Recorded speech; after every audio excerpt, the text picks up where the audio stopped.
Last week, we talked a little bit about spiritual amnesia.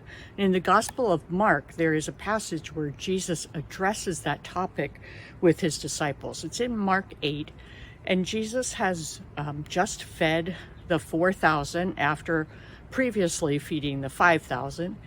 And then the Pharisees get in a discussion with him, wanting him to show further signs to prove who he was. And then in verse 13, it says, leaving them again, he embarked and went away on the other side. And they, meaning the disciples, had forgotten to take bread and did not have more than one loaf in the boat with them. And he was giving orders to them, saying, watch out, beware of the leaven of the Pharisees and the leaven of Herod. They began to discuss with one another the fact that they had no bread. And Jesus, aware of this, said to them, why do you discuss the fact that you have no bread? Do you not yet see or understand? Do you have a hardened or a dull heart? Having eyes, do you not see? And having ears, do you not hear? And do you not remember? When I broke the 5 loaves for the 5,000, how many baskets full of broken pieces did you pick up? They said to him, 12. When I broke the 7 for the 4,000, how many large baskets full of broken pieces did you pick up?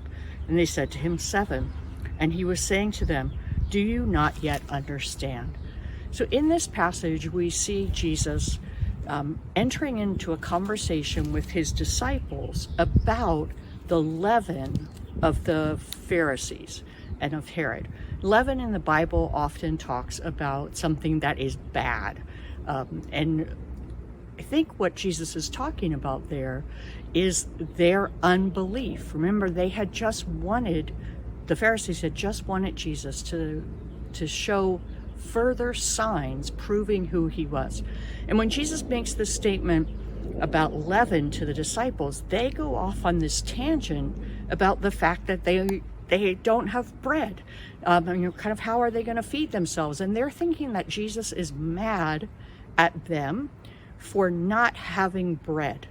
And Jesus reminds them, look, I just took 5 loaves and fed 5,000. I just took 7 loaves and fed 4,000. Why are you still not believing that I am who I say I am? That I am who the signs that you've already seen have proven that I am? And like the disciples, I think we often are guilty of forgetting who Jesus is. It's almost like sometimes we tell ourselves, it's too good to be true that somebody would die for me. It's too good to be true that my sins could be forgiven. It's too good to be true that I can be provided for, that the God of the universe promises to be with me. And we forget all the ways that Jesus, over and over again in Scripture and in history and in our own lives, has proven that he is exactly who he says he is. And so today I would encourage you, as you go throughout your day, to think about the times in your life when in the Scriptures God has spoken to you, when you've heard a story from the history of the church and you have been reminded of God's goodness, and when in your own life, in the life of your family, you've seen God's provision. And take time to thank him. Take time to remember. Take time to fight against that spiritual amnesia. Take time to thank God for who he is.